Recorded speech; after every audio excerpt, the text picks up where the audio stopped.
yourself in the presence of the Lord. Make sign of the cross, meaning the Father and of the Son and of the Holy Spirit. Amen.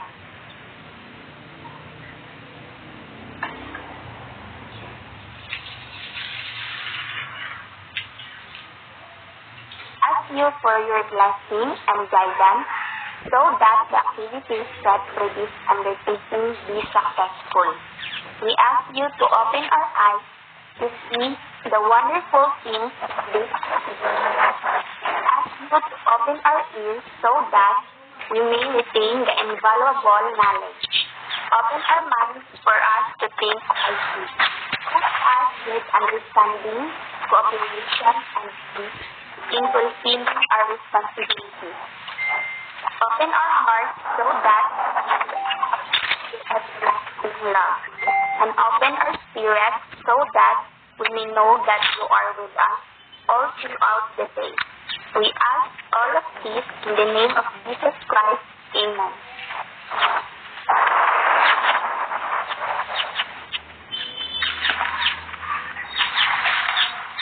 Thank you so much, Ms. Merfuentes. Good morning, ladies and gentlemen. Welcome to our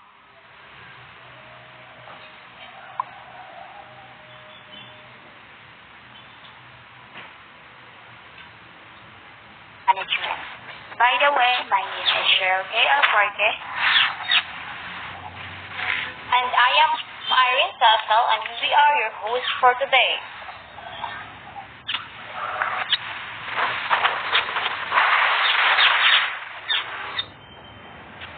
To start, let's have acknowledge the presence of our guest speaker, Mr. JOHNMARK Anteniero. Good morning, sir. Thank you for accepting our invitation and be our guest speaker for today. A round of applause for Mr. Anteniero.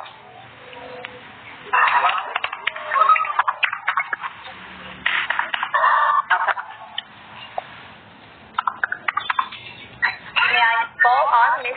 Marlene Encarnacion for the opening remarks? Good morning, everyone. Especially for our speakers, good morning, sir. To our guest speakers, good morning, sir. Welcome to our webinar event with the theme, The Effects of Agriculture in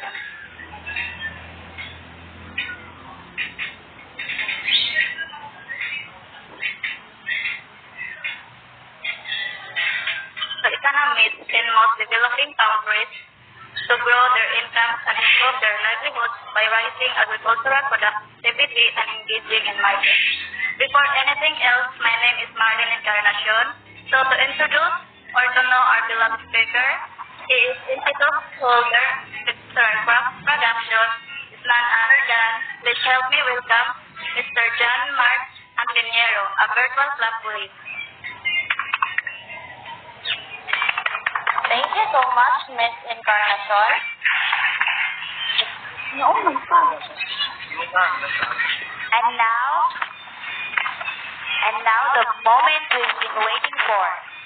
Let me introduce our guest speaker, Mr. JOHNMARK Anteniero, an entity holder entitled Agriculture Crop Production. Again, a round of applause for Mr. Anteniero.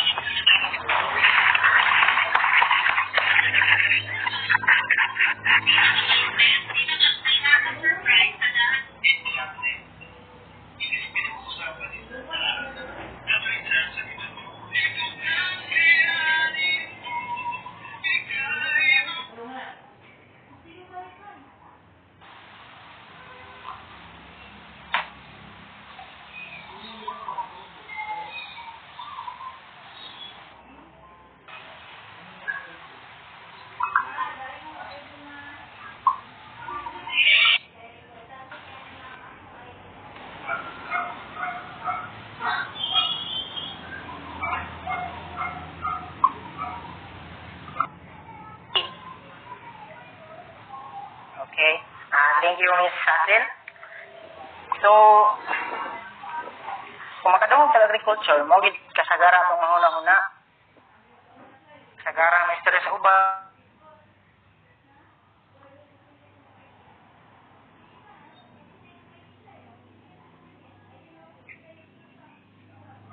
Ang agriculture ng mga inanang mga ideya. Ang agriculture, gitawag na siya o backbone of the country. Ano man? Kabalo mo og ano? Atag mong ideya. Wala. May lang. Okay. For example, ana, agriculture is the backbone of the country. So, ako ang mag-explain na. Pareha na siya sa usa ka tawo. For example, kung ang tao walay backbone, makabarog ba siya? Yes or no? No. Okay, no. So, agriculture, siya ang nagsilbing, may ngalan na niya. Silbing weapon sa usa ka o foundation sa usa ka country.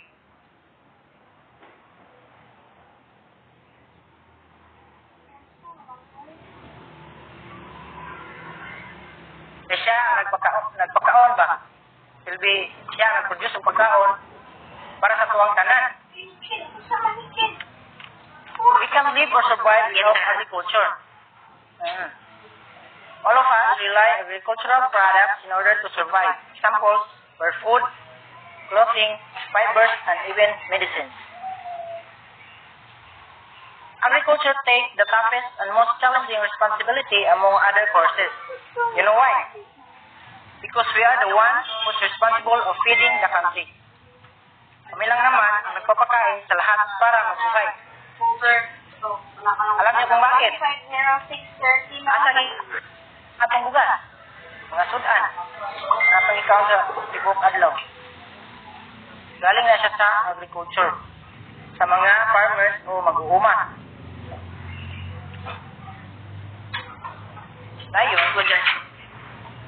Diba, tinood, no? Yes, sir.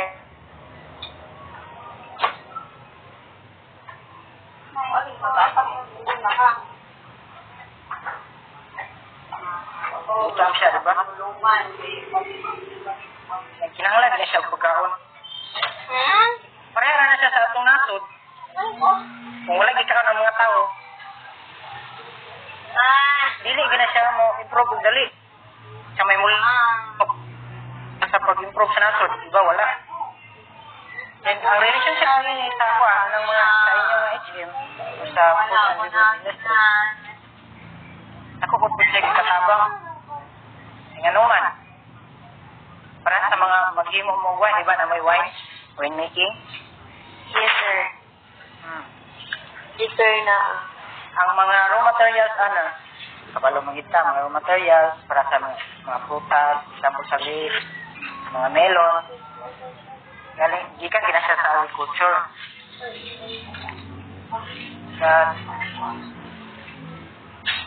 Wala na po. Dayon,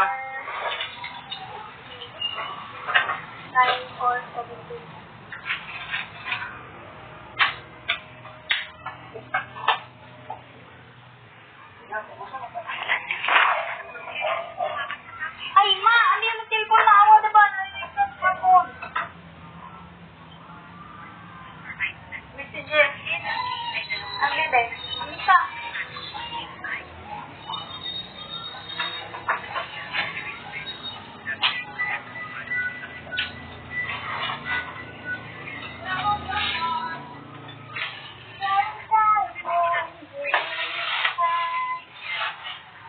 grabe kalisod ang ginatrabaho sa agriculture para masustain ang atong country.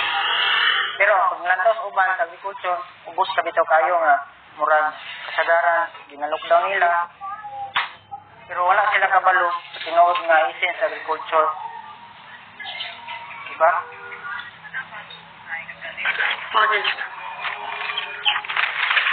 So, ang may matabang sa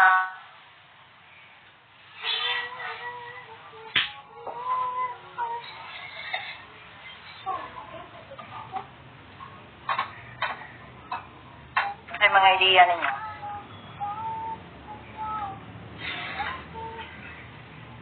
idea sa gamay lang. Kuan sir ka na. Wala may mga F&B or wala may lutuon kung wala mo. Like for example, isa may nagbuhat sa mga tanong. Di ba kamo mga agriculture? Isa man ang nag-raise sa mga animals nga among ginaluto. Di ba kamo agriculture? So, in overall, wala ni kung wala mo. Sakto ka, Miss Basil, no? Wala gid siya nasayop sa iyang idea. Dito tanan niyang ipang istorya. Agriculture, partner gina siya sa halos ng sectors, especially sa food and beverage. So, mo ito kung gingon ganiha nga, tanang mga raw materials nga yung gigamit, nagigikan.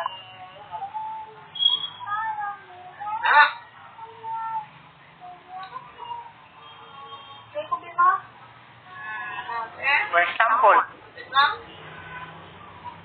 kung kami magtanom mga prutas or mga vegetables, di ba kasagaran atong observe karon, prato gikay siya. Mga inputs nga gigamit na naman sa mga fertilizers, mga seeds, nga gigamit para maka-produce anang mga fruits or vegetables, grabe ka mahal.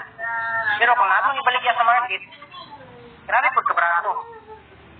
So, katabang sa inyo ha, hindi ka mo nag-practice tamang mga produkto ibaligya sa market. So, ang katong kami nga nagabaligya, hindi, mahal-mahal ang among presyo sa pagbaligya sa inyo ha, ang mga produkto na mo, inyong na-i-process din, ang inyong pagbaligya sa uban, silbi, inyong man ang improve, inyong lutoon.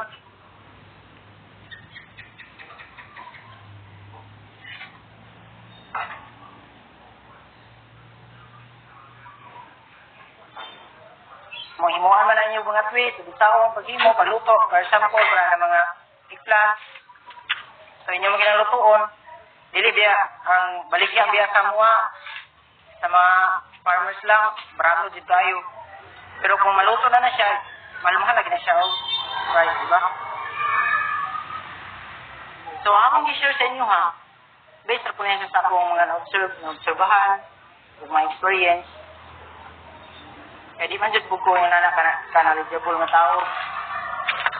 I-share lang ako sa inyo ha, para po nga, makabalo mo gamay kung saan ang mga importansya po sa agriculture. Ano ba ko na lang ko natin? Ay? Kira? Ito mo juwa. Yes, sir. Sir.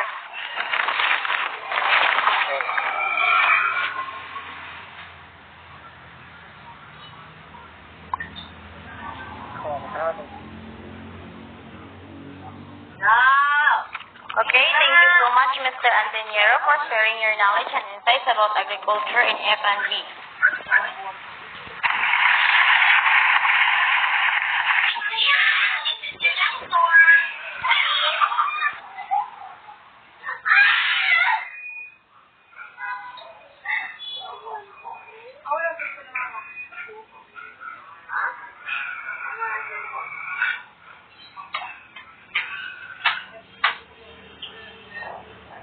Okay, everyone, the spotlight is now open for questions.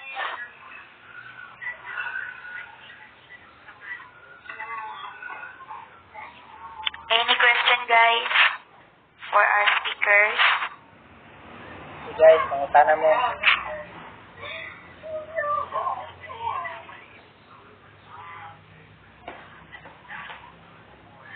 Okay, this ay kung yesan.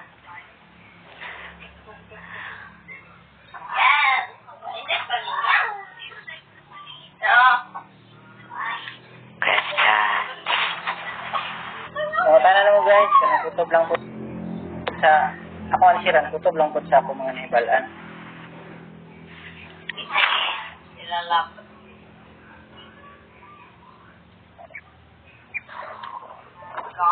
Ay, may question, sir. As an F&B student in hospitality management, how can you assure us nga kanang itong mga crop production or kanang mga pag-raise ninyo sa animals is safe para sa mga, para among iluto, para among ipaligya sa lain? Okay, Ms. Castle. Ang ganyan sa agriculture, na-assure din mi nga ang among mga baligya, ang mga mga vegetables or fruits, na safety siya. Kaya nga no, kasagaran sa mga agriculturist karon, di ba ila din ang gisulong ba, yes, ano clear. i-introduce bitaw ang organic farming. Wala. So, kana na kain sa farming, dili gina siya mo gamit og mga chemicals para sa padako sa tanom, sa abono. If possible, dili na siya mo gamit og mga organic o mga commercial fertilizers. Kasagaran ang gigamit organic, so kung mag-isip organic, wala na siya mga halong chemicals na makadaot sa lawas. That's why safe siya, naluto ng tanon sa mga produkto nga prutas or vegetables. Sa mga hayop po, damit,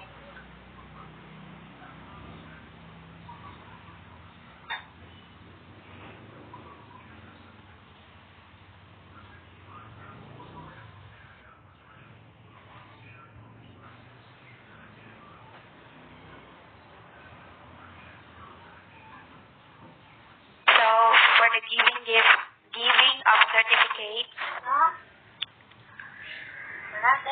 for Mr. JOHNMARK Anteniero. Certificate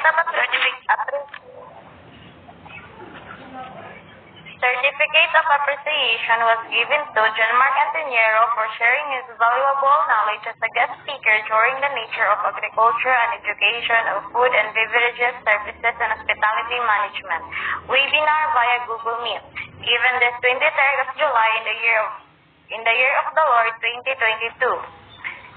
Signed by HM Student Representative Irene C. Sassel, our SBAM Dean, Ms. Junaline Gumashal, and our MIT instructor, Mr. Didi Paul Sihano.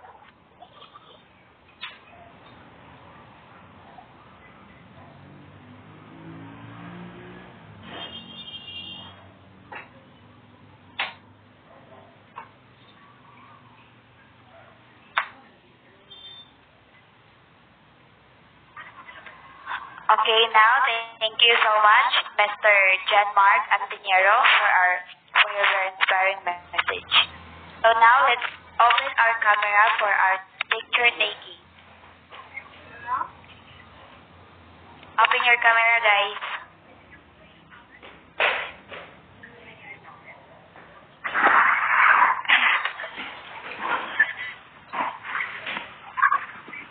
Okay, just take a peek.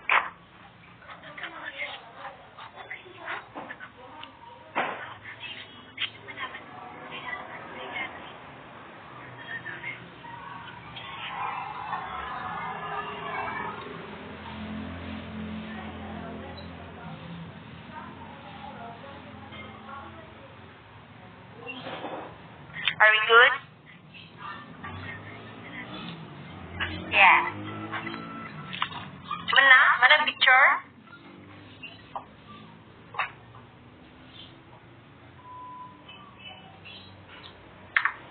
Anong picture, Ching? Okay, for now, let's call on Ms. Jamaica Continido for our closing remarks.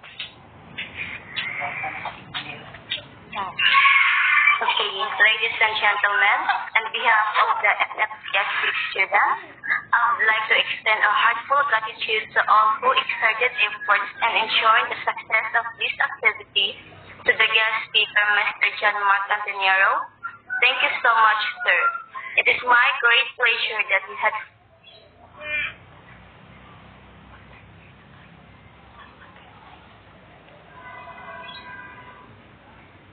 that what we have learned through the webinar will help us lot in the future.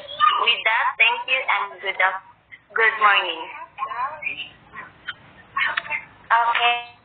Hey, thank you, Miss Contenido. Now, let's have Miss Hiro Cosito for closing remarks.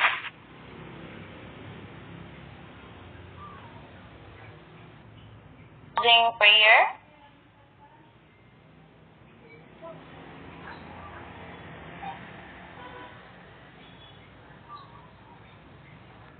By each emergency.